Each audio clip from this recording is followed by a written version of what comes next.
Bonjour tout le monde. Comme vous voyez, je ne peux pas être là aujourd'hui. En fait, vous savez que j'enseigne aussi au groupe 20, qui est au premier cycle. Et aujourd'hui, c'est la journée d'Olympiade. Comme je suis titulaire, c'est moi qui accompagne. Donc, je dois être à l'extérieur. Mais comme on a terminé le chapitre sur Pythagore, les ensembles de nombres, on vient juste de finir ça, en fait, je ne pouvais pas vous laisser sans rien faire. Donc, j'ai pensé qu'aujourd'hui, le cours pourrait se donner sous forme de vidéo. Donc, je vais vous demander de prendre votre cahier jaune, en fait, votre cahier de notes, à la page 26 et 27, donc d'ouvrir ça. C'est ce qu'on va commencer aujourd'hui, c'est un nouveau chapitre qui s'intitule « Les inéquations ». Donc, je vous laisse prendre votre cahier jaune, peut-être appuyer sur pause si jamais c'est pas prêt. Et on va être prêt à commencer la nouvelle matière. Donc, j'y vais tout de suite. Je vais enlever mon visage de l'écran. Je le garde quand même en haut. Alors, vous voyez, on est à la page 26. On débute aujourd'hui les inéquations. Première petite chose avant de commencer les inéquations, on va juste parler un petit peu de vocabulaire. Donc, on va faire un petit peu de jeu de mots, si on veut, là. Donc, je vais tout de suite.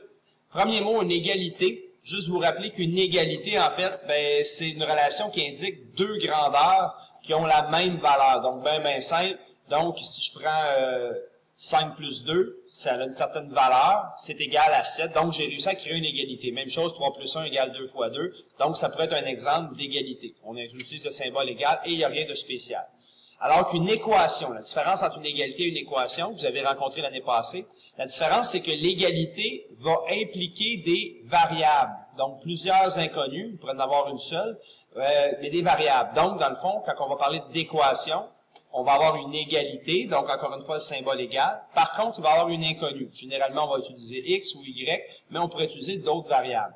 Donc, j'ai placé ici x plus 2 égale à 5. Donc, c'est pas une égalité, c'est une équation parce que j'ai une inconnue. Et après ça, là, on pourrait chercher l'inconnu. Dans ce cas-ci, c'est pas trop dur à trouver. On aurait x égale 3 pour que l'égalité soit vraie. Dans l'autre cas, ça serait un petit peu plus difficile, mais c'est de niveau deuxième secondaire. Vous êtes capable de faire ça maintenant. Maintenant, si on parle de inégalité, on pourrait penser que inégalité veut juste dire n'est pas égal. Mais non, inégalité, en fait, on va l'utiliser, puis vous l'utilisez déjà depuis un petit bout, lorsque on utilise des symboles comme plus petit ou plus grand. Par exemple, 3 plus 4 qui donnerait 7. 3 plus 4, ça me donne 7, mais c'est effectivement plus grand que 5. Par contre, j'aurais pu aussi utiliser le symbole plus petit. Donc ça, c'est le symbole plus petit. Ça, c'est le symbole plus grand que. On lit toujours en passant de gauche vers la droite. Là, on parlera plus de bec de croco puis bouche de moineau, là, comme vous l'avez appris en 5e ou en 6e année. Là. On va parler du symbole est supérieur à ou est plus grand que. Et comme on lit de gauche vers la droite, vous nommez toujours le plus gros bout que vous croisez. Donc, la bouche de croco, c'est la dernière fois que vous m'entendez l'appeler comme ça. Dans le fond, s'appelle plus grand que. Alors que celui-là, ici, ce symbole-ci, s'appelle plus petit que ou est inférieur à. Maintenant, je vais vous parler de deux nouveaux symboles. C'est la première fois que vous les voyez. Ils vont être un petit peu difficiles à accepter. Donc, les deux nouveaux symboles sont les suivants. On a le plus petit que vous reconnaissez avec la petite barre en dessous et le plus grand avec la petite barre en dessous lui aussi. Donc, le plus petit avec la petite barre en dessous, ce qu'il veut dire, en fait, il veut dire est inférieur ou égal. Donc, c'est comme si on donne un choix. Tu peux être plus petit ou tu peux être égal. Un ou l'autre, les deux fonctionnent. Même chose pour celui-là. Il est plus grand, mais il pourrait être égal aussi. Je donne un exemple. Actuellement, l'âge pour acheter de l'alcool, des cigarettes, ou même bientôt, c'est d'actualité pour pouvoir acheter de la marijuana quand ça va être légal. Donc, cet âge légal-là sera de 18 ans. Mais pour la marijuana, les autres, c'est déjà de 18 ans. Donc, dans le fond, si on parlait d'âge, c'est toutes les personnes, donc tous les X, si on veut, qui ont plus grand ou égal à 18 ans. Donc, quelqu'un qui a 20 ans a plus que 18 a le droit. Mais quelqu'un qui a 18 ans, exactement, quand à la limite que c'est la journée de sa fête, pourrait aller s'acheter, techniquement, des billets de loterie ou des choses comme ça, parce qu'il a soit plus que 18 ou parce qu'il est égal à 18. Donc, c'est la même chose quand on va arriver en maths, puis je vais vous mettre un autre exemple de ce genre-là, mais on peut dire que 3 plus 4, oui, 3 plus 4, ça fait 7.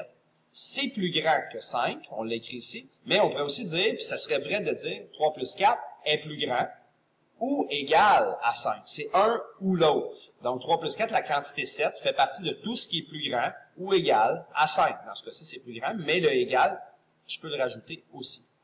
Et l'inéquation, ben c'est le même genre, dans le fond, c'est qu'on va avoir une inégalité dans laquelle il va y avoir des variables. Donc, si je passe ça ici, x plus 2 plus petit que 7, c'est une inégalité. Là, si je vous demandais de trouver un x pour que ça fonctionne, bien, si on essaie x égale 1, est-ce que 1 plus 2 est plus petit que 7? Oui. Est-ce que 5 plus 2 est plus petit que 7? Non, 7 n'est pas plus petit que 7, donc 5 ne serait pas une bonne réponse pour x. Mais il y aurait plein d'autres réponses. Les réponses pourraient être des nombres négatifs, pourraient être des fractions. On va en reparler dans pas long. Maintenant, pour celui-là ici, j'aurais 2x plus petit ou égal à 6. Donc, 2x plus petit ou égal à 6, ce serait, dans le fond, une autre inéquation. Et dans ce cas-ci, si je prenais x égale 3, j'aurais 2 fois 3, ça ferait 6. 6 est plus petit que 6? Non, mais comme il est égal, ben mon symbole, il est correct. Je peux dire que 2 fois 3 est plus petit ou égal à 6. Par exemple, je pourrais aussi prendre 2. Est-ce que c'est vrai que 2 fois 2 est plus petit ou égal à 6? Ben oui, 4 est plus petit ou égal à 6. Donc, c'est un petit peu mélangeant, mais on va y arriver. Soyez pas inquiets. Maintenant, on va voir comment traduire une situation par une inéquation. Donc, par exemple, si je prends le x est plus petit que 4, bien, si je débute avec ça, x est plus petit que 4, on va dire x est inférieur à 4. Si je vous demande des nombres dans les naturels, maintenant on connaît n, z et r, bien, dans les naturels, qu'est-ce qui est plus petit que 4? Bien, je mets des exemples, il y aurait le 0, le 1, le 2, le 3. En fait, il n'y a aucune autre réponse possible. Les seules réponses possibles sont 0, 1, 2, 3. Par contre, dans Z, qu'est-ce qu'il y aurait dans Z? Bien, il y aurait 0, 1, 2, 3, mais il y aurait aussi moins 5, moins 1, moins 10, moins 28, parce que dans Z, je peux inclure les nombres négatifs. Donc, ce sont tous des nombres qui seraient plus petits que 4, mais là, présentement, j'ai le droit de les choisir dans Z. Si je veux les choisir dans R, ça veut dire que je peux prendre n'importe quel nombre, que ce soit un nombre périodique, que ce soit un nombre irrationnel, que ce soit une fraction. Donc, vous voyez peut-être pas le 2 tiers, là. J'avais mis un petit 2 tiers, on va déplacer ma grosse face. Voilà. Donc, le 2 tiers ici, il est aussi plus petit que 4 et il fait partie des ensembles des réels. Même si c'est comme le 2 tiers et le 2,2 périodique sont des nombres rationnels, ben, nous, on va utiliser juste à partir de maintenant n, z ou r. Donc, dès que les nombres à virgule ou les fractions sont permises, on va parler de r. Si je prends x plus grand que 4, mais plus grand que 4 ou supérieur à 4, ben, qu'est-ce que je pourrais avoir dans n? Ben, 5, 7, 10, 6, il y en a une infinité de réponses. Okay? Il y en aurait vraiment, vraiment, vraiment beaucoup.